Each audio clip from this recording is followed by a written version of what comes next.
Go ahead and introduce our speaker today. He's been kind enough to join us. Um, we are joined by U.S. EPA staff. So what we're going to do today is really hear U.S. EPA, who, along with the Army Corps of Engineers, has issued this draft rule. We're going to hear their take on the rule and have them answer your questions about it. So we have Karen Hamilton with us today. She's with the U.S. EPA. She's in Region 8, and she's the chief of the Aquatic Resource Protection and Accountability Unit. I saw Karen give this presentation, or a version of this presentation, earlier this year, and I thought it was just a great presentation. So Karen, thanks so much for taking the time to come and talk to us today. Well, thanks a lot, Merritt. Can you hear me? I can hear you. Yep. Great. Well, I'm really happy to have this opportunity to provide some information on the proposed rule meant to update the definition of waters of the U.S. So thanks a lot for your interest. There is a lot of interest across the country about this. I have some introductory information before I get started with my PowerPoint to help provide sort of a high-level overview of the proposal and set the stage for the details in the presentation. As Merritt said, I want to emphasize this proposal is offered jointly by the Army Corps of Engineers and EPA. And I regret that the Corps can't be here on this webinar today because the Corps is the agency that carries out the day-to-day permitting under Section 404 of the Clean Water Act. This is also known as the Dredge and Fill Permitting Program. And while we do provide some oversight of this program, we really can't speak for the Corps regarding specific permitting or jurisdictional situations. They will readily answer your permitting questions, however, regarding any specific situation you might have. Although we can't answer your site-specific questions, we do try to create a general scenario that we perhaps can address. The current regulation that defines which waters are protected by the Clean Water Act has been in place since 1977.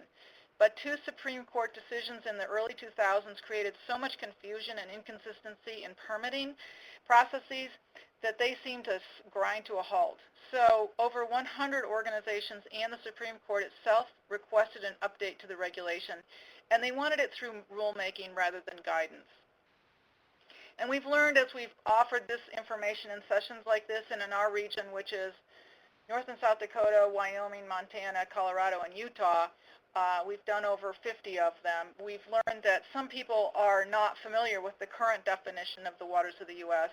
and activities that are exempted from permitting requirements. So just to make sure everybody's starting at the same level of understanding, I will walk through what EPA and the Corps have been implementing for about 37 years.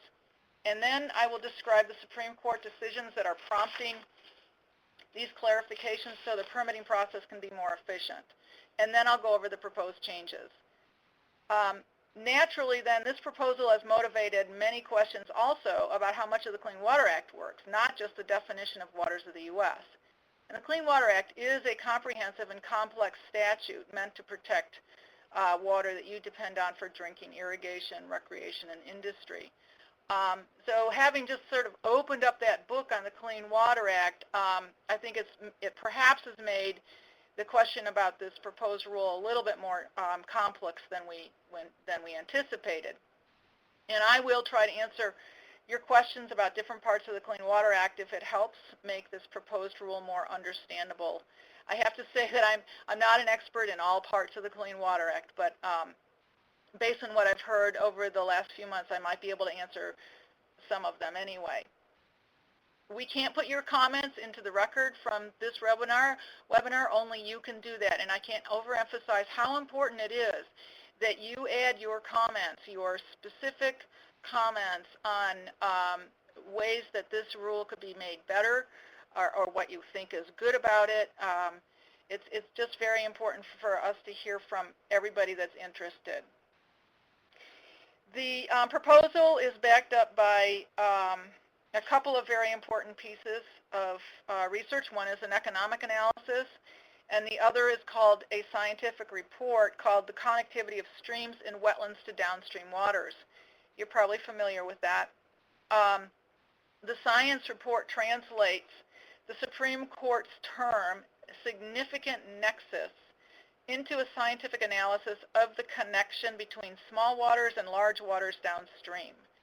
And the report is a review of over 1,000 peer-reviewed science reports and summarizes the current science of connection among waters. It's been through an external review process and has been under review by a panel called the Science Advisory Board. And it's been under that review for about 9 months. And you can find the Science Advisory Board and what it has to say about it so far if you just Google SAB and connectivity. That's SAB and connectivity. First thing that comes up is that website. And I think you'll find it interesting. Their response is very lengthy, but if you just look at the cover letter or the executive summary, you can get the gist of what they have to say about that science report. Also, very recently, in the last couple of days, the Science Advisory Board commented on the scientific basis for this proposal here. I'm not sure if that letter to the agency is on their website right now. It might be. Merritt, I can't remember if I sent it to you, but that would be easy to do. So I think you might find that interesting. This proposal is meant to follow the court's instructions to clarify which waters have a significant nexus, or using a scientific term, connection with downstream waters. That is, which waters should have some water quality protection, using the most current and rigorous peer-reviewed science. There have also been questions that perhaps you've heard about the proposal's effect on water rights. There is a section in the Clean Water Act called 101G that specifically prohibits anything in the Act from impairing a state's rights to allocate water. And this is, again, re-emphasized in the rule, even though it's right in the Clean Water Act. Finally, like I said, the proposal needs your improvement, needs improvement from your suggestions, and we can't emphasize enough how valuable your thoughtful comments and your specific on-the-ground experience can be to make this a better proposal. So I'm going to start in on this PowerPoint presentation. I have 3 main questions that I'm going to cover today. First of all, what's covered under the Clean Water Act? What is exempt from the Clean Water Act? What are currently waters of the U.S., and how are those being proposed to change? So first of all, let's go over what's covered under the Clean Water Act. The objective of the Clean Water Act is to restore and maintain the chemical, physical, and biological integrity of our nation's waters. That's a very important objective, which I will bring back around to you later on when we talk about Supreme Court decisions and other decisions, in fact, by the court. The EPA and the Corps of Engineers, along with our state and tribal partners, work in a number of ways to see that that objective is met. There are 2 main permitting programs in the Clean Water Act. The first one is the one that most of us think of in terms of discharges from wastewater treatment plants or industrial complexes, things of that nature. And that permitting program is delegated to almost all of our states. All of the states in the West have this permitting program, and they carry out that program. On the right-hand side, you'll see the dredge and fill program, also known as the 404 permitting program, and that's the program that the Corps carries out on a day-to-day basis. If you're putting dredge or fill material into a water that is considered a water of the U.S., then a permit may be required.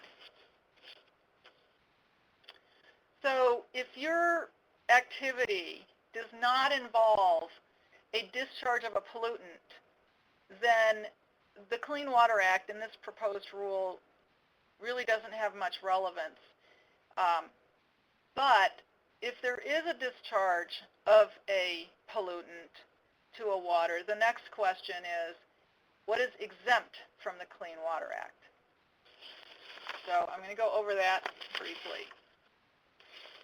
Prior converted cropland is exempt from, the waters on prior converted cropland are exempt from regulation under the Clean Water Act. This is an NRCS term, and that means land that was cropped before December 23, 1985 with an agricultural commodity is exempt. So that's what prior converted cropland is.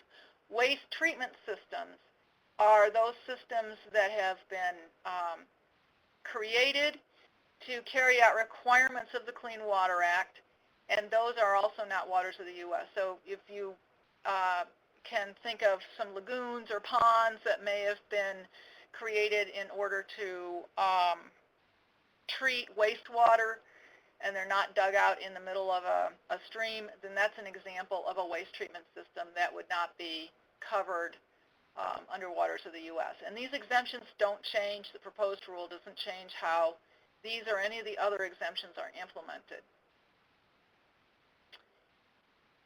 These are also exempt from the Clean Water Act. So in purple, what you see are exemptions right in the statute itself from the definition of point sources. So agricultural stormwater discharges, return flows from irrigated agriculture, are not a part of the definition of a point source, and so these are exempt from any Clean Water Act permitting requirements. In black, you see exemptions for activities on agricultural land from the Section 404 permitting program. And these include your normal farming practices, conservation practices that occur in uplands, construction and maintenance of farm or stock ponds or irrigation ditches, maintenance, regular maintenance of those irrigation and drainage ditches, as well as the construction and maintenance of roads for farm and forestry and temporarily for mining. And again, these exemptions, which are for agricultural activities, are not affected by the proposed rule. So the exemptions primarily apply to the agriculture sector. Furthermore, exemptions are self-implementing, and that means that if you're a producer and you determine that what you're doing in a water that might be a water of the U.S., say you're doing your the regular maintenance of your irrigation ditch, which happens to be a water of the U.S., then, and you determine it's regular maintenance, it's exempt, you do not need to contact the Corps or the EPA. If you're unsure whether this activity is exempt from a permitting requirement, the Corps is happy to help you determine whether or not that's needed. We know that some landowners are squeamish about calling the Corps because they don't want to, quote unquote, as I heard this morning, open up a can of worms. Having said that, I think that you can also, you can ask these questions without revealing your name or where you are. So we've been through this part of this diagram right now. If you don't have a pollutant that's being discharged, then the Clean Water Act doesn't apply. If you are exempt, then permitting requirements don't apply. But if you're not exempt, maybe the next question that you have in your mind is, all right, is this water body that I'm concerned about considered a water of the U.S. and therefore protected under the Clean Water Act? Karen, before you move on, we might have one question here that would be a clarifying question on what you just covered. And that is kind of a two-part. It asks if you could define the discharge of a pollutant and then if fill is considered a pollutant. Yes, fill. Let me go to the big board here. I'm going to go right to the Clean Water Act and read the definition of pollutant. The term pollutant means dredged spoil, solid waste, incinerator residue, sewage, garbage, sewage sludge, munitions, chemical waste, biological materials, radioactive materials, heat, wrecked or discarded equipment, rock, sand, cellar dirt, and industrial, municipal, and agricultural waste discharged into waters. And fill? So fill is right in that definition. Right. Okay, great. I just wanted to get that one out there before we moved on. Thank you. Actually, this is a place that I've identified as a question break, so if there's any questions on what I've said so far, I'll try to answer those. We will just pause here for a sec. If people have questions, I can see at least one person is typing. That might be a question. So this is one of 3 places where we'll take questions. So if you've got some, now is the perfect time. Okay, it looks like we do have a couple coming through here, Karen. So I'll go ahead and read them off. Um, the first one is, it says that the Minnesota Farm Bureau has a fact sheet that states, and this is a quote, if ditches and wet spots and fields are deemed navigable water, many routine farming and ranching activities will be deemed to result in a discharge to those so-called navigable waters, unquote. Is this correct? So let's go back to the exemptions that apply to agriculture. Okay. Mm-hmm. Well, I don't think a wet spot in the field, first of all, would be a water of the U.S. But anyway, let's just say that we're talking about a water of the U.S. Remember that these purple pieces right here, these purple bullets, are in the statute itself. So if you're out in the field and you're applying fertilizer and you have a large rain event, and it runs, it causes some of that fertilizer to run off, or whatever you've put on the field, that is exempt under the Clean Water Act's definition of a point source. So it's not regulated at all.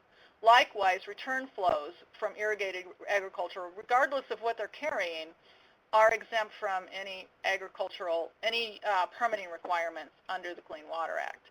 And then as far as dredge and fill, you can see that these are regular farming activities that are exempt. So it's important to remember that even if you have, and this is for agriculture, if you have water of the U.S. on your land, there are many activities that are exempt from any permitting requirements in the agricultural sector. Now, if you choose to take your farm or your ranch and divide it up into a bunch of subdivisions and grow houses instead of corn, that would change. Then permitting requirements would most likely kick in if there's going to be any dredge and fill if those waters are not avoided. All right. Next question is kind of related. Is phosphorus a pollutant or fertilizer? Does an ag ditch have to be wholly located within the ag field? What if it goes off-site and into non-ag areas? It's kind of a group there. So again, it doesn't really matter if it's a pollutant, because if it's runoff from irrigated ag or if it's an agricultural stormwater discharge, it's not regulated. Right. Now, and also, if it's a part of your normal farming or ranching activity, and like you're cleaning out your ditch, whether or not it's in a field or somewhere else on the ranching property or the farm property, it's still your normal farming and agricultural practices. Now, when I was in Montana last week, someone said, well, what's abnormal farming? And the person from the Corps said, well, if you lop off the top of a hill and dump it in a wetland, that would be abnormal. And I don't think they would consider that an exempt activity. All right, well, maybe one more question here, and this might be one that we want to keep to the end, but I want to give you a chance to address it, Karen, but you can decide. It's a more general question. What are the chief objections from the agricultural community? Well, I think probably most of your folks have heard them, that, there's a number of things that I've heard. There is concern that somehow this is a land grab, which I will address later, where I think that confusion comes from. I think I've heard there's a misunderstanding about these exemptions here in this PowerPoint slide that I've got up right now, that it's not clear to folks that these exemptions, how they apply to agriculture, or that they even exist. I think I've also heard at the beginning, not so much lately, that we're going to be controlling the water quantity, and actually that is, like I said at the beginning, the state's right to determine how to allocate and manage water quantity. The Clean Water Act doesn't have to do with quantity, it has to do with quality. And we all know that the two are linked, but the Clean Water Act doesn't have authority over a state's water allocation system. If a state chooses to dry up a stream because it says that allocation can completely dewater a stream, that is the state's right to do that. It might make it difficult for a downstream discharger to meet their discharge permit, but that's up to the state to determine what it wants to do with its quantity. Right. I mean, I can't right off the bat think of all of them, but there are a number of them, and I think I address some of them as I go through here. And one thing I'll note for folks that are interested in understanding this, we did do an alert to our pledge group, saying this group is identified as wanting more action that was all about kind of myth-busting some of the fears and myths that were out about this rule and how to kind of talk with folks about them. So that might be a good thing to look at if you're facing some of those kinds of fears from the agricultural community. I want to... Can I address one thing? I see up there that someone has something about CAFOs. Mm-hmm. CAFOs are a very specific area of agricultural operations that are permitted by states through that other program that I mentioned, the permitting program for discharges, where there is a concentrated animal feeding operation that's large enough to meet the requirements regarding discharges. Then those CAFOs will have a discharge permit. Right. And maybe just two other clarifying questions here, and then we should probably move on. But there's two questions here about the definition of waters of the U.S. One is if groundwater is considered a water of the U.S., and the other is if wetland mitigation sites or reconstructed wetlands are considered waters of the U.S. Well, it depends on where they are. Groundwater is not a water of the U.S. Okay. Clean Water Act does not regulate groundwater. And then it just depends on, where this wetland mitigation site is. If it's a prairie pothole, that could be, that would be a case-by-case analysis. Mm-hmm. So it depends on where it is, what it is, and how the Corps would determine whether it's jurisdictional. Okay. Reconstructed or moved streams are, they're still streams, so they may have been moved, but, and again, it depends on where that's flowing to. There are some places that are closed basins, and they're not going to be flowing to larger water bodies, and so they wouldn't be considered waters of the U.S. So it's really kind of site-specific, and I'm not sure I should really generalize. Right. Well, and I think the rest of the presentation will help with some of that. So maybe I've noted there's a few things here we didn't address that are not as much clarifiers. So I will keep track of those just so everyone knows, and we'll make sure we address those either at the next Q&A or at the end when we have longer time for questions.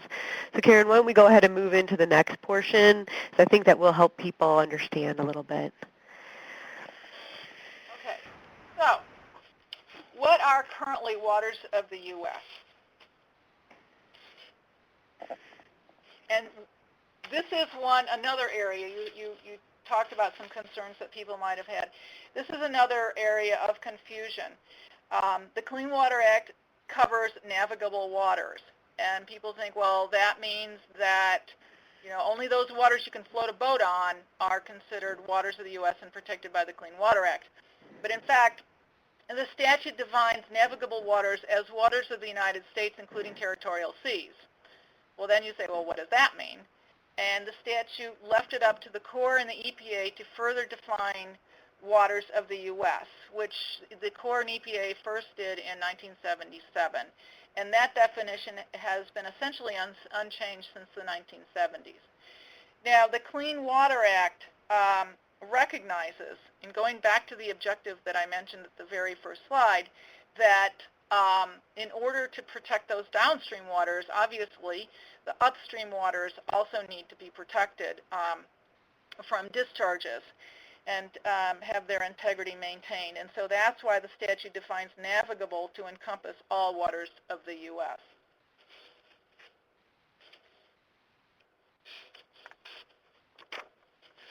These are the 7 categories of waters currently found in the definition of waters of the U.S. Traditionally navigable waters, territorial seas, interstate waters, impoundments of waters of the U.S., intrastate waters where the use, degradation, or destruction could affect interstate commerce, tributaries of these waters, and wetlands adjacent to these above waters. These are the current regulations that we operate under.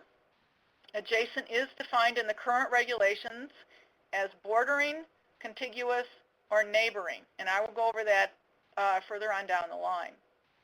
Waters that don't fall in this definition would not be considered waters of the U.S. and would not be regulated under the Clean Water Act. Some examples of those are drainage or irrigation ditches excavated in dry land, wetlands created due to irrigation, artificial lakes and ponds created in uplands, water-filled depressions created in dry land incidental to construction activities, and so forth.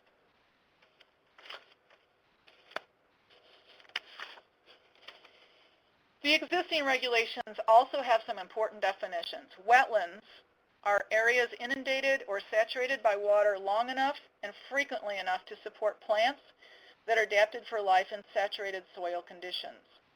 When the Corps of Engineers delineates a wetland area, they look for indicators of hydrology, wetland plants, and hydric soils, and they have manuals that help them through this. Ordinary high water mark is another term that is in the current regulations, and it is what is used by the Corps of Engineers to determine the boundary between a water or a stream in an upland area. The ordinary high water mark is essentially that line on the shore or stream bank established by ordinary fluctuations of water. And it's identifiable by physical characteristics like what you can see here, a natural line impressed on the bank, terracing, differences in vegetation, debris flows, etc. This line aims to capture the ordinary flow events in water fluctuations, not high floods or even moderate floods. These are the type of events you see on an annual or semi-annual basis. The Corps has worked really hard to develop field guides and reference materials to identify both wetlands and ordinary high water mark in the field. And these resources have been developed by the region to take into account the variability that we see across the country. And so, for example, there's an ordinary high water mark manual for the arid west region of the U.S. that helps identify the ordinary high water mark in arroyo-like streams that flow only in response to precipitation events. And these methods will not be changing under the proposed regulation. In fact, I think what you'll notice is that the proposal would put into rule these approaches. Some terms keep popping up in all of these rule discussions, including upland and dry land. These are not defined in the current definition, and nor are they found in the proposal. Would clarity help in this area?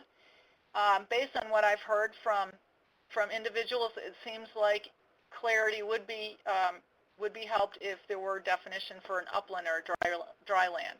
What EPA and the Corps consider on a practical basis is if it's not a wetland and it's above the ordinary high water mark, it is not a water. It is not regulated by the Clean Water Act. And so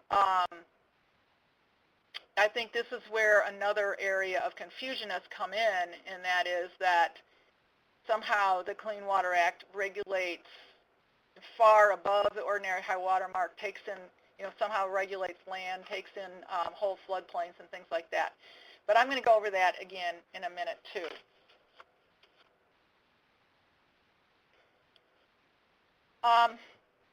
As my staff, Julia McCarthy, says, there are no two ditches that are alike. They're very complicated, but there are ditches that are considered waters of the U.S. And so what I'm providing here is some general examples of ditches that can be considered waters of the U.S. If you are pulling water off of a water of the U.S. and it's flowing and providing irrigation water and then return flows to a water of the U.S., it might be the same, might be different, that irrigation ditch could be considered a water of the U.S. On the right-hand side, you'll see there a ditch that's removing water from a spring or a wetland and contributing flow to a water of the U.S. And in that case, that ditch could be considered a water of the U.S.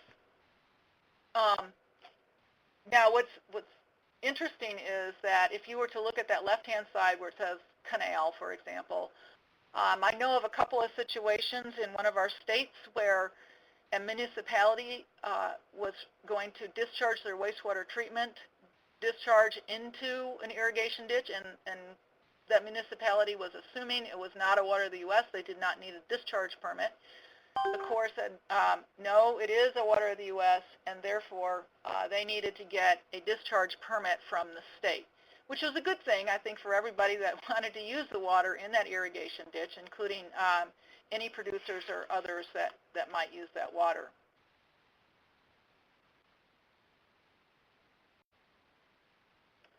So, how did this change? What happened with the Supreme Court decisions? What were they? Riverside Bayview in 1985 was a unanimous decision, and it upheld the agency's regulatory definition, including that wetlands adjacent to tributaries or waters of the U.S. are also waters of the U.S. In the Swank decision of 2001, the court said the use by migratory birds of some of these isolated waters is not a sufficient basis under the Commerce to claim that it is a water of the U.S. So as we know, there are isolated waters. They are not connected downstream necessarily. And their use by migratory birds is, according to this court decision, insufficient to say that they should be protected under the Clean Water Act. So that's where a number of these isolated waters, what we call geographically isolated waters, such as prairie potholes or vernal pools or some other kinds of features found on some of our coasts, lost their protection, unless a case-by-case showing could be made that those waters were in fact connected significantly downstream. And that's what's reflected in the next Supreme Court decision, Rapanos and Carabello, 2006. And that was a very difficult and complex decision. And that's what threw, especially the Corps, into some very difficult situations and caused a backlog in permitting. In this case, the court was divided. Part of the court said the way the definition is, just like in Riverside Bayview, is just fine. It meets the requirements. It meets the objective of the Clean Water Act. Another part of the court said no, only if a water body has some semi-permanent flow should it be protected by the Clean Water Act. Justice Kennedy, borrowing a term I believe that was first coined in Swank, said if there is a significant nexus, and again this is a legal term, if there is a significant nexus between an upstream water and the downstream water, the upstream water is a water of the U.S. And that goes back to the objective of the Clean Water Act to restore and maintain the chemical, physical, and biological integrity of our nation's waters. And courts use that objective over and over and over to identify the intent of the Clean Water Act, that downstream waters will not be protected unless those upstream waters that contribute flow, physical, biological, and chemical materials to downstream waters are also protected. And that was the case in Justice Kennedy's decision. Where you have a split court like this, if you go with the decision, you can go with the decision of 5 of the Supreme Court justices, which was what EPA and the Corps did in guidances following this 2006 decision. And so the significant nexus test became the bar that the Corps needed to pass in order to identify whether a water was a water of the U.S. And that threw up in the air a lot of waters that we see in the West, our headwater streams, streams that are not flowing permanently, streams that flow in response to precipitation events. And so that caused a number of problems in efficiency of permitting. So going back to the 7 categories of our current waters under the definition, you can see that the first 4 categories were not affected by these decisions. whereas these bottom three categories were. So our proposed rule takes the best available science through that science report that I mentioned, and in that report evaluated connections between the three bottom waters and to the top four water bodies. So what is the connection? What does the science say about the connection between the intrastate waters, tributaries, and wetlands to the larger water bodies?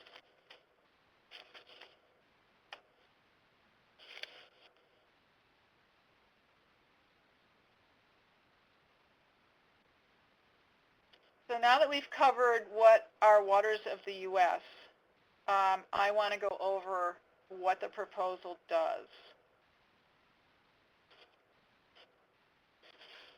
Well, as you guessed already, there is no change to these definitions, to these categories that are defined as waters of the U.S., traditionally navigable waters, interstate waters, territorial seas, or impoundments of waters of the U.S.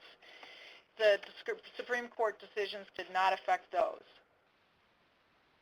For those that were affected by the Supreme Court decisions, we offer these clarifications, these updates to the current definition. Tributaries remain jurisdictional when they meet this definition. So the rule offers a definition for tributary as waters with a bed and bank and an ordinary high water mark that contribute flow to traditionally navigable waters, interstate waters, or territorial seas. Tributaries can include wetlands and man-made conveyances where they contribute flow.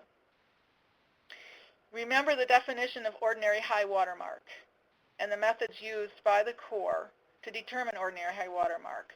Those are not affected by this rule, but as you can see, we're suggesting that we take everyday practice and put it into this regulation. Notice also that the flow permanence is no longer used in determining whether a stream is a water of the U.S. This definition instead focuses on these physical characteristics. This definition is based on that peer-reviewed scientific study which concludes that tributaries, regardless of their size, so tributaries with these physical characteristics have an effect on downstream waters. In other words, a significant nexus. And again, this is pretty much current regulatory practice. By putting it into a rule and making it clear, we're hoping that it makes it more consistent across the country and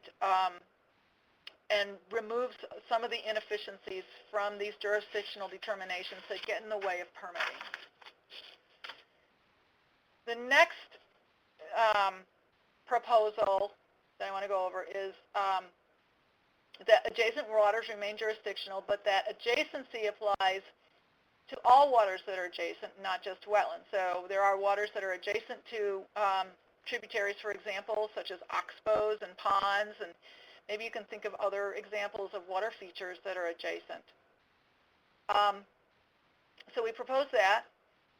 The existing regulations define adjacent as bordering, contiguous, or neighboring. And what we propose is adding a definition of neighboring. So it's sort of a definition for a word that's in a definition.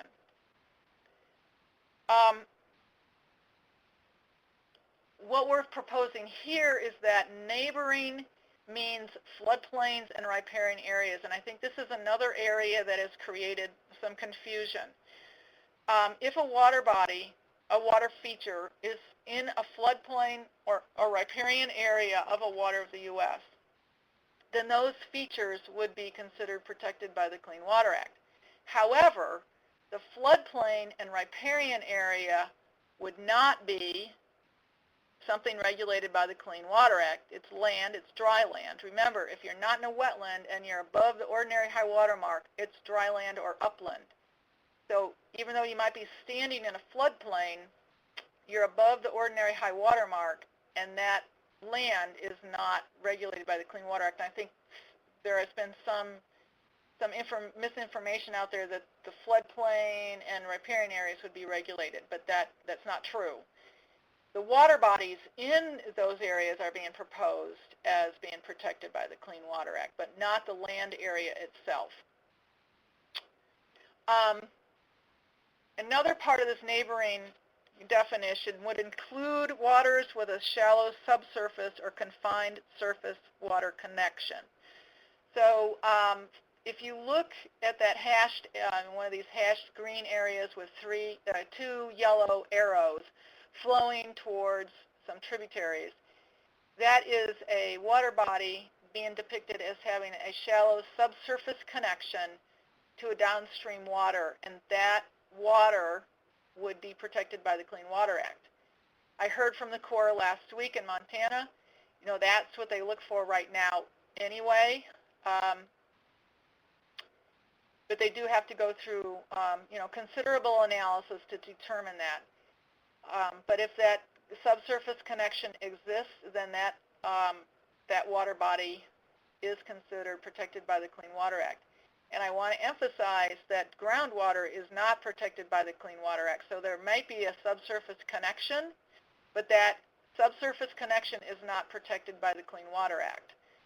I heard this person from Montana being asked the question, well, what's shallow mean? And he said, well, it's not deep. So I guess you can, maybe that could be clarified. What is shallow? Finally, the last area that I want to mention that we're proposing to change is to remove that category about interstate waters with an effect on interstate commerce and create a category called other waters. And these other waters would be jurisdictional only where there's a case-specific analysis showing they have this significant nexus or connection to a traditionally navigable water. And that's where these water bodies that we call geographically isolated would be lumped. Your prairie potholes, your vernal pools, some of these other kinds of water bodies that we don't see here in this part of the country, but maybe you recognize on coasts. We also suggest ways to look at these or consider these other waters. That doesn't mean that we think that's the best way to do it. We're looking for ideas from people on, number one, this category of other waters that need a case-by-case jurisdictional analysis, and two, how to handle them. What is the best way scientifically to analyze whether there's a connection and how to determine if there's a group of them that could efficiently be analyzed together. That's the purpose of these ideas that are put into the proposal. We're looking for your ideas on this particular category. It's fairly complex, and especially if anybody has any scientific analysis or data that they can share about these kinds of waters that would help with analyses or making that jurisdictional determination in the future, it would be really very well welcomed. So in summary, we're offering a definition for tributaries. We're offering to bring in other waters that are adjacent besides wetlands, such as oxbow and ponds, and a definition to the word neighboring that includes wetlands, floodplains and riparian areas, and then this category of other waters. We are also proposing to add, to be explicit about waters that are not waters of the U.S. These are waters that are not protected or required for permitting, just as a general practice by the Corps of Engineers, but to make it very clear and to put it in a rule, we're suggesting that we put it in a regulation. And they include some of these areas that perhaps others have been fearful are going to be regulated. They are not regulated now. They wouldn't be regulated in the future. And this includes groundwater. We've never considered groundwater to be protected under the Clean Water Act. This would make it very clear. Gullies and rills and non-wetland swales are erosional features that flow only in response to precipitation events. They don't flow regularly enough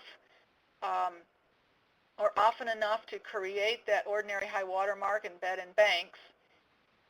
If any of these areas need clarification, if there are questions about other kinds of water bodies that should be determined whether they're in or out of protection, those would be great comments as well.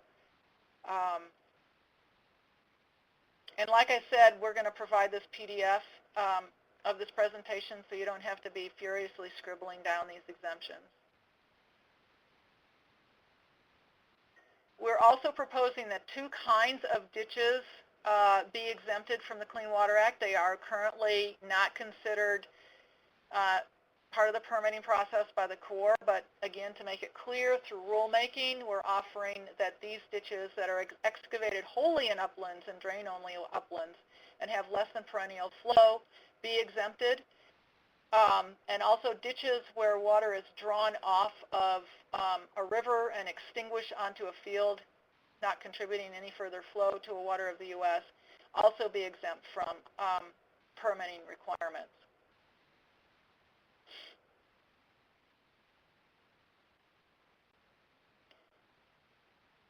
So we filled out our chart here. What we've added as not waters of the U.S. are certain water features and two types of ditches.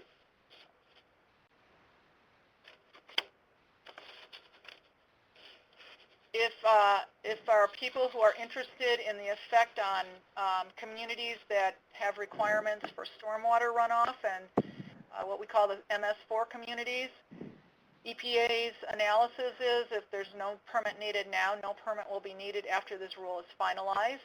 And most of these stormwater features are not waters of the U.S. right now.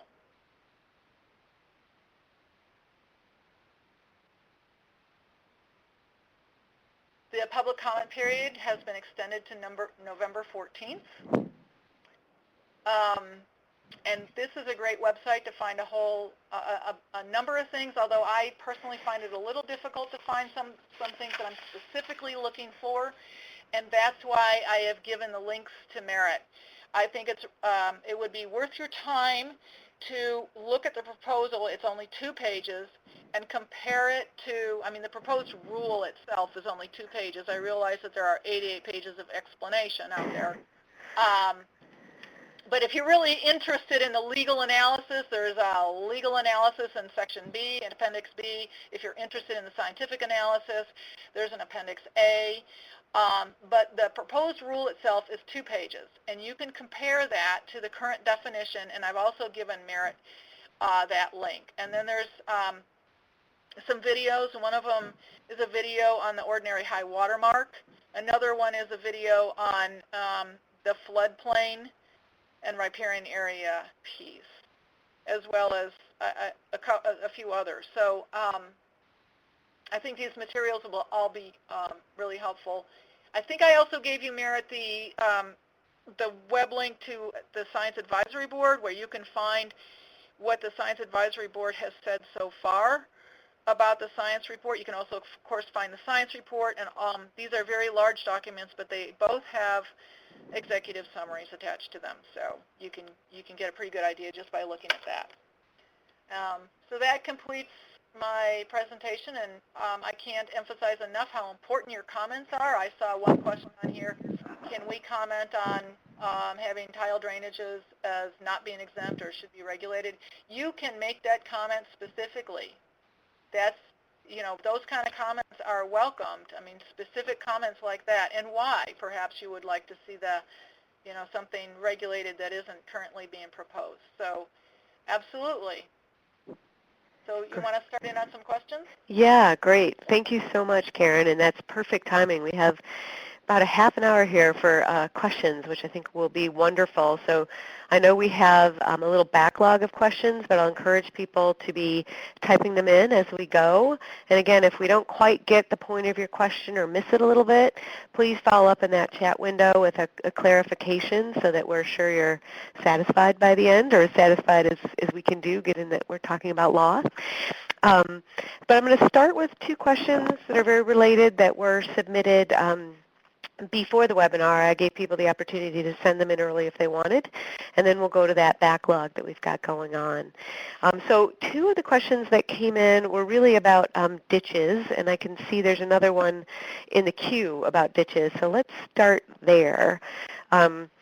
The two questions, I'll meld them together here because one was, what's a ditch?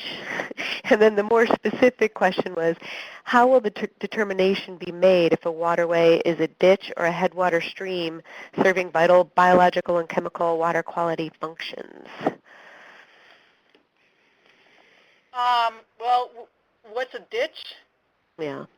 And really the more specific, the second question is really, I think, asking just more specifically. Well, I don't think there's a regulatory definition for ditch. So I don't have a regulatory definition for ditch.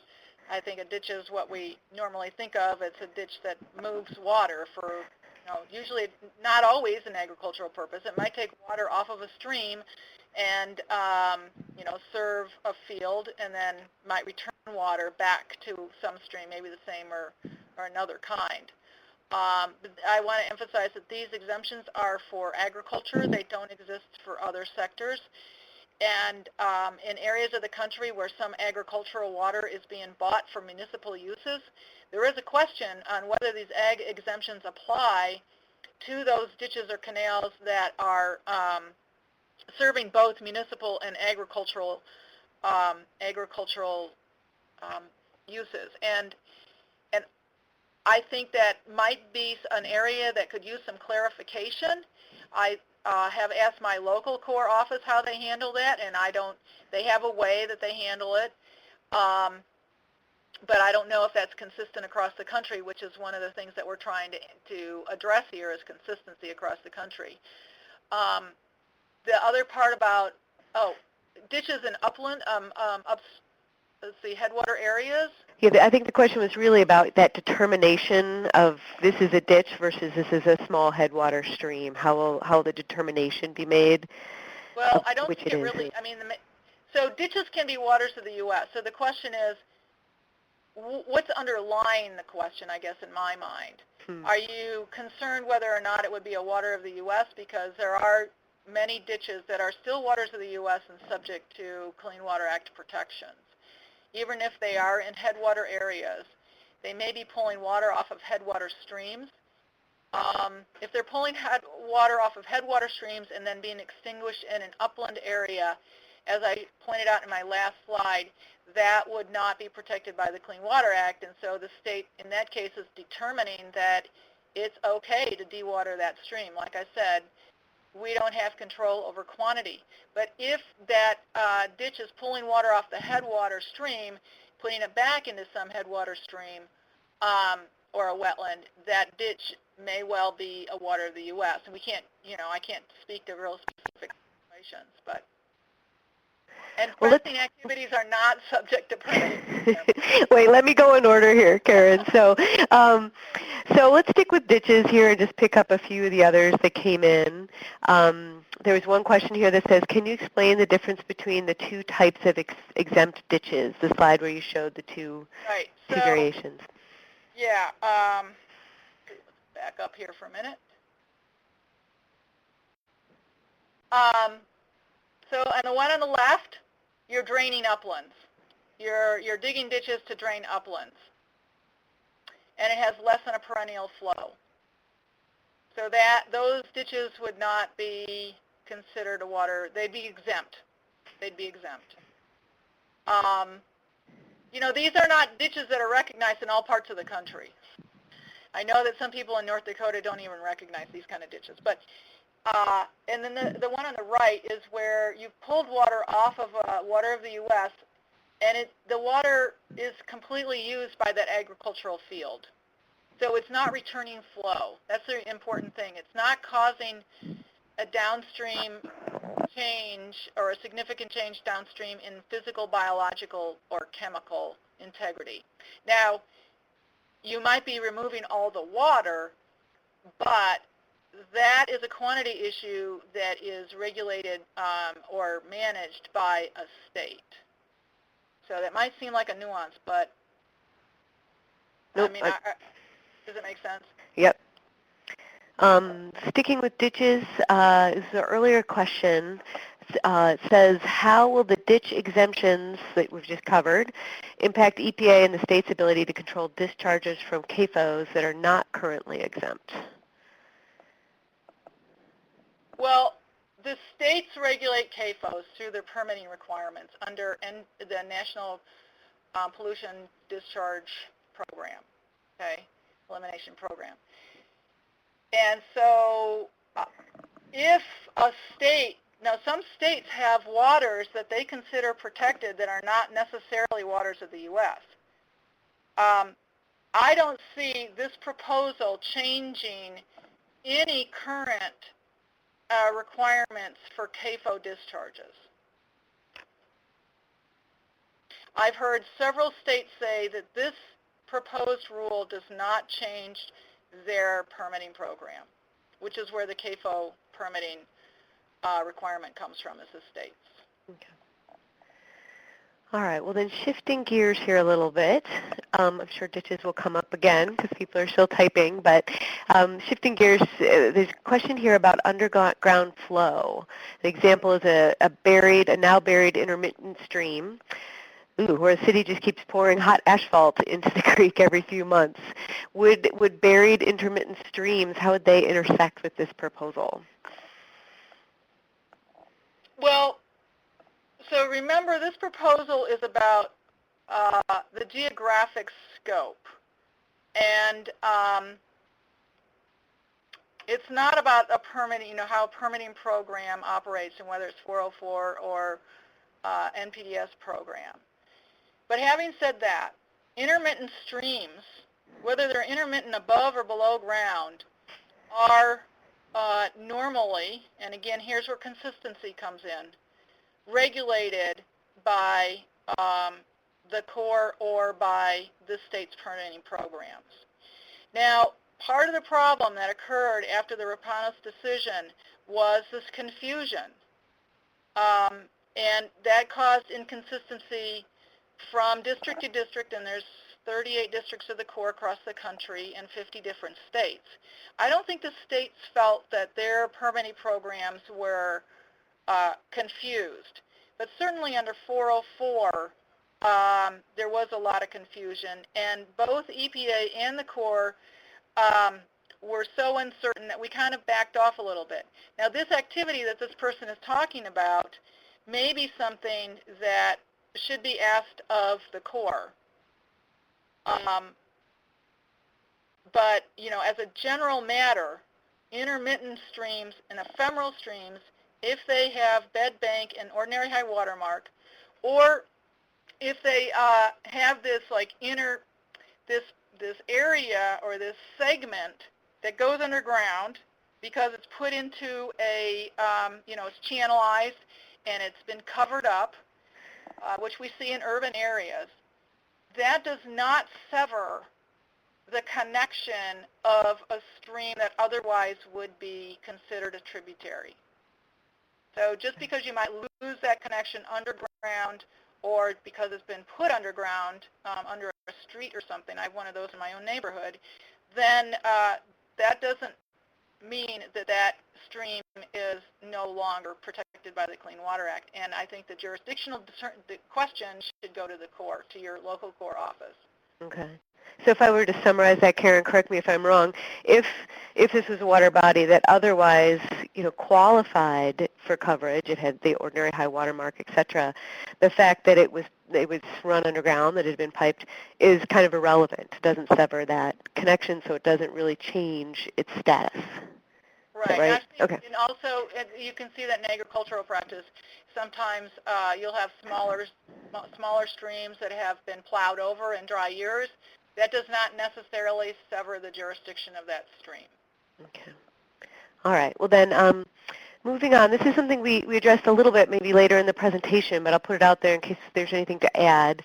The proposed definition of tributaries sounds like most identifiable ephemeral streams or drainages that drain during storms would be included in the definition. Is that correct? It sounds a bit like drainage ditches that channel stormwater could be swept in.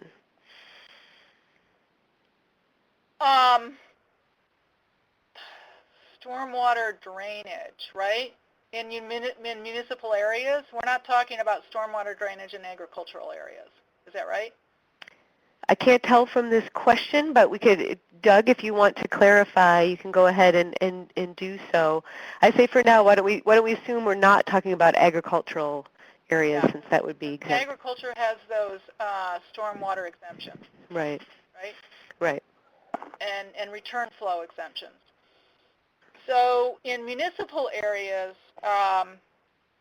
there are stormwater ditches. There are ditches that are used to drain urban areas of stormwater. And although I've consulted with my Corps office in the Denver area about this, again, it's not clear to me whether this is consistent across the U.S., and maybe this is it sounds like it would be a great question as a comment. How is this handled? Your local Corps office may have an easy answer for you, which is, it's making a connection, it's contributing flow to a water of the U.S., and so we would consider it a water of the U.S. That might be the answer. But I think it's a great question for the Corps, and it might also be a good question for clarification under this rule. As long as we're clarifying things, and we want to make sure things are consistent across the country. Right. Okay. We'll see if Doug adds anything additional there. But it was on ag. No. Okay. Okay. And all right. Well, okay. Sorry, what you're saying there? Nothing. I was just reading the questions. Okay. Next question, any guidance on intermittent springs? You mean whether or not intermittent springs are considered waters of the U.S.? I believe that's the intent of her question. Okay, so whether or not it's a wetland, really, I think, maybe is the question. If it's a wetland, I mean, the Corps will go out and determine whether that intermittent spring is a wetland. And this is kind of getting beyond my area of expertise, but but if it has the hydric soils, and if it displays plants that are adapted to saturated soil conditions and the hydrology, then regardless of how often that spring flows, if it has those characteristics of a wetland, it would be a wetland and protected by the Clean Water Act. Okay, we already did the clarification on the 2 exempt dishes. This is a broad question that we touched on earlier, but again, if there's anything you want to add, the question is, what proposed changes could be construed as negatively impacting agricultural interests? Well, I think there's been a lot of, what's the word for construing something? A lot of misinformation. And it's running the whole gamut. I've heard everything from taking over people's water rights. I've heard, and I think this is maybe the floodplain riparian area business, that the proposal is to regulate land, farmers' land. I've heard, oh, well, we won't be able to move our cows around the way we want to because somehow that's regulated. And also remember that as a general matter, there's this whole area called non-point source, which is not regulated. So whether it's agriculture or not agriculture, non-point sources, that is things that are not conveyed through ditches or, through pipes generally, is not regulated. So putting a fence post in a stream, for example, that's an ordinary farming practice. It's probably got a there might be a there's these de minimis effects as well that are not regulated. So I've heard that one, the fence post in the stream, we won't be able to put a fence post in a stream, and that's not true. I've heard we won't be able to move our cows. That's not true. I've heard that we get a big rainfall through our cornfield, and it creates these swales, and those will be regulated, and then we won't be able to move anything through the field, and that's not true. So I think almost anything in here could be construed as negative. Okay. It's just on who's doing the construction. Okay. Here's a specific one. The exemption for artificial upland ponds does not mention recreational/fishing ponds. What is their status? Well, again, they're in upland. So that's the key word. Mm. Um, these these are constructed in uplands. They aren't draining downward. They're not having they don't have a connection downstream. Um, they're not regulated by the Clean Water Act. It's the same as something that's natural, like our prairie potholes. Um, without a definite demonstration of a connection between a prairie pothole and a downstream water, that prairie pothole is not protected. And we get jurisdictional determinations by the boatloads from North Dakota on prairie potholes because of energy development, um, calling prairie potholes not jurisdictional. So just to follow up then, just to make sure that we're understanding this right, if we had, let's say we have a fishing pond, if it's in the upland, it's in the upland. It's not covered by the Clean Water Act. If it were say in the floodplain, so neighboring a navigable water, then it might in fact be covered, correct? Yes. Okay. Just so it's not whether it's a fishing pond or not, it's where that pond is and then how it interacts with the Right. water system. Okay. All right. Well, you've kind of already addressed this one, but anything you want to add to are any fencing activities currently subject to permitting requirements? Well, I can't imagine what it would be. Okay. Okay. Going down here, another, my chat window keeps moving here. Another kind of specific one. Is it either current practice or is it proposed in this rulemaking that the movement of aquatic animals like amphibians from isolated waters to clearly regulated waters, like maybe traditionally navigable water, has an impact on downstream biological integrity, thus warranting protection of the isolated water? Um, I have seen jurisdictional determinations by the Corps. There's a 9-page checklist that they go through. If it's more complicated, then they add a considerable amount of narrative to answer this question about significant nexus. So they need to look at the chemical, physical, and biological impacts that a certain water would have on downstream waters. In the biological piece, they do look at such things as, the use of these waters by not only aquatic animals, but also terrestrial animals, such as deer or moose or elk, for example, or other kinds of biological entities that depend on these waters. But they wouldn't say just because a frog is jumping from a prairie pothole to a downstream water that would be called a significant nexus. The proposal has a definition of significant nexus that comes right out of the Supreme Court. Water including wetlands, either alone or in combination with other similarly situated waters in the region, significantly affects the chemical, physical, or biological integrity of a downstream water. So for an effect to be significant, it must be more than speculative or insubstantial. Okay, I think you've addressed the second part of that question, but I'll throw it out there in case you want to clarify anything. It says, or does SWANK negate the importance of animal movement among water bodies? No. Yeah. No. That goes to the biological integrity. Rather So than commerce. like I said, in these jurisdictional determinations that I've seen, and it's really mostly my staff that review them, but that is part of the biological integrity. How is the water body used or depended on by wildlife, and how is water, how does that water connect biologically with the downstream water?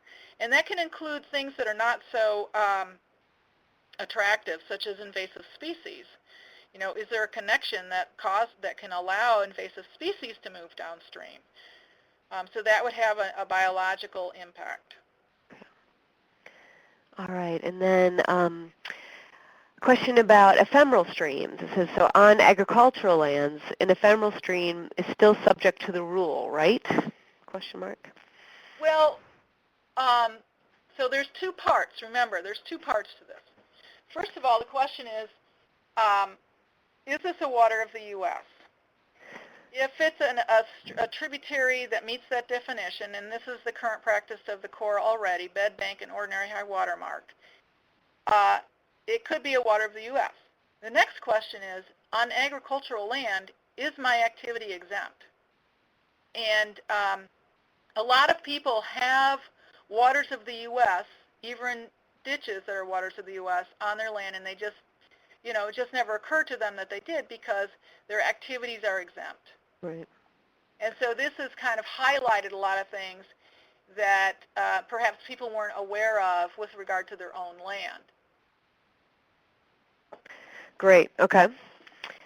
So, and here's Doug following up on our earlier question where we were talking about stormwater. He says, to clarify, he was actually envisioning rural areas where many waterways are fed by intermittent or ephemeral flows, mostly during storms, many of which cross pastures, etc. But that kind of is very similar to what we were just discussing. In those cases, even if the water body did end up being a water of the U.S., you still have that secondary question of, is there an agricultural exemption that applies to the activity that's going on in that area? Is that right?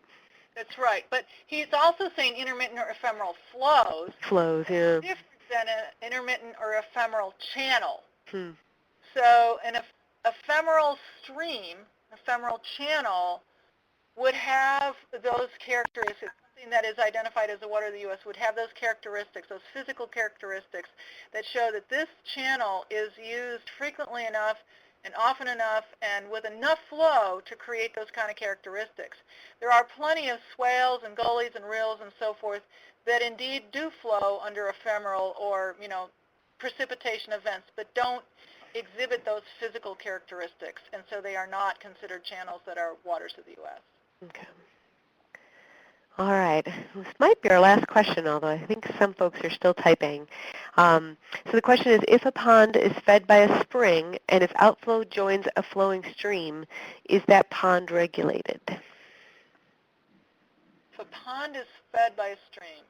By a spring. A spring, right. And then it's connected to a flowing stream that we'll assume is a water of the U.S. Right. Is that pond protected or regulated in the Clean Water Act? And I would, say as a general matter, probably. Mm-hmm. Because you've got a connection with that downstream water. Right. And that's how the subsurface connection comes in. Even though the subsurface is not regulated by the Clean Water Act, it creates a connection between the downstream water and, say, a pond or a wetland or a spring or something. Okay. And just to clarify, correct me if I'm wrong here, Karen, but your answer included the concept that it really matters that downstream connection is itself a water of the U.S. Well, that downstream water, it would be a water of the U.S. Right. Okay. I mean, if that downstream water eventually flows out into the Red Desert, which is a closed basin, then no. it probably would not be a water of the U.S. Right. Having said that, I do want to say the Great Salt Lake is a water of the U.S. because it's navigable, in fact, even though it's terminal. That was actually the first thing, I'm from Utah, for those of you who don't know. That was the first thing I searched that 88 pages for, is the phrase Great Salt Lake. I was very curious. All right, so we have a few other things that have come in here while we were wrapping up what we thought was the last question, but we've still got some time. So the next question is, does US EPA need to hear comments countering all the myths being put out there, or will you just ignore bad comments containing myths? Well, right now, EPA has a website that addresses many of these things. Like I said, my colleagues and I in Region 8 alone have done over 50 of these kind of presentations since May. I think this might be the 57th, but it's, we're doing what we can. And then the other thing I want to say is that when we receive comments on any kind of rulemaking, what we do is we go through them and we answer them in, if they're specific, there's something to answer and not just we hate you,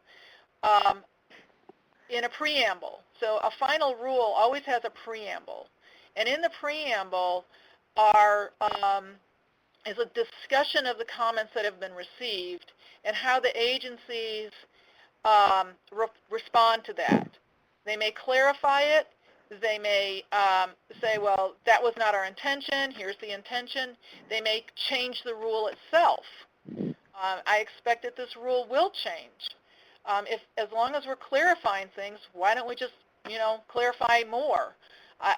Although it seems like more creates more confusion. But anyway, I think there are areas that could definitely be clarified, and I know we'll hear that from various organizations, including some states. So I think comments, they're all important, and we don't make a judgment whether a comment is good or bad. It's just, is this something that we can work with? Is it specific? Does it offer suggestions or recommendations or real-life examples of how that will impact me or not protect waters the way I think they should be protected? And if you have those kind of specifics, it's really helpful. Okay. All right. Well, I think we have just one last question, and then I'll do a little bit of a wrap-up with some next steps for folks. And we already have a thanks here. This was hugely helpful, so that's for you, Karen. So last question, but if the ag community has the ability to self-determine if an activity is exempt, at what point is it first determined whether or not their ditch is a water of the U.S.? In practice currently, unfortunately, their detrimental activity usually precedes the determination, especially for ditches that need a case-by-case determination. Right. Well, I'm not sure that a determination is necessary because if the activity is exempt, it doesn't really matter if it's a water of the U.S. or not. So again, we have to separate the activity from the water. Now, if this person is out there and growing houses on an agricultural ditch and didn't get a permit, now we got a problem. If they got a ditch that is in fact a water of the U.S., they should have gotten a jurisdictional determination and determined what kind of permitting they needed. But if you're in agriculture and you have a water body flowing through your through your land, and the activity is exempt, then it in the end it doesn't really matter whether the Corps would call it jurisdictional or not. Right. And I don't want to grossly overgeneralize here, but I think that certainly is one of the themes from this question and answer session is we all need to be very sure as we're thinking this through and how it impacts our watershed that we think about those two levels, that there's the question of what is a water of the U.S., and then there's a question of, and what is going on that land? Is that activity subject to the Clean Water Act, or is it exempt? That those two things interact in a lot of the questions that were brought up today.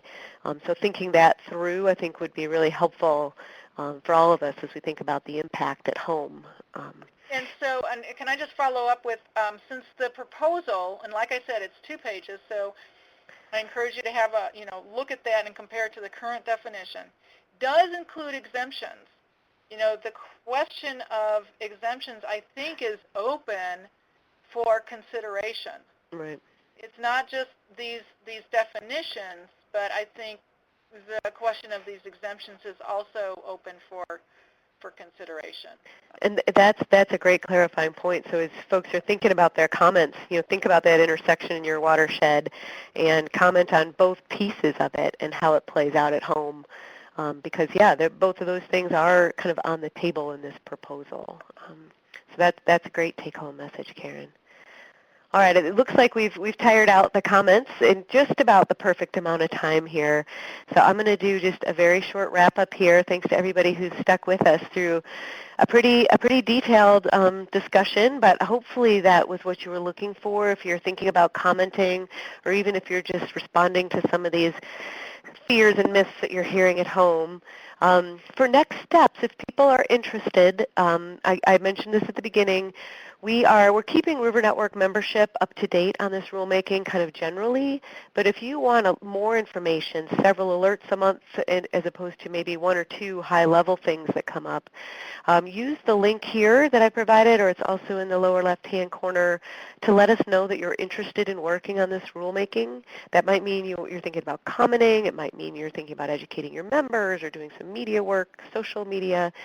We've been providing and will continue to provide all kinds of sample materials, examples from other groups that you can learn from or steal from, updates on news, like when the comment deadline was extended. We made sure this group knew that right away, and educational opportunities like this. So use that link if you're at all interested in engaging. And this picture that I put up is just an example. The Galveston Bay Foundation staff has been working on this issue. They've been doing just a great job. They may even be on the call today. And this is an example where they used one of our sample social media memes on their web page. And we've seen groups using these to kind of direct people to their own action alert, to do some education, etc. So that's the kind of thing you can get if you're interested in engaging more. You've got a little more time now with the comment deadline being extended to November 14th. And the debate about this rulemaking will continue far after that deadline. Congress has been involved, and I think it's safe to predict will continue to be involved. It's going to be a longer-term effort. If you'd like to stay apprised of things, take this pledge. And lastly, an evaluation for the webinar will pop up when you close out of this window. So please it's really short, take just a few minutes to give us some feedback. It helps us make sure we're giving you all what you need. And I think that's it. There's no last-minute questions here, so we'll just wrap up and thank you all for your time and attention and your really good questions.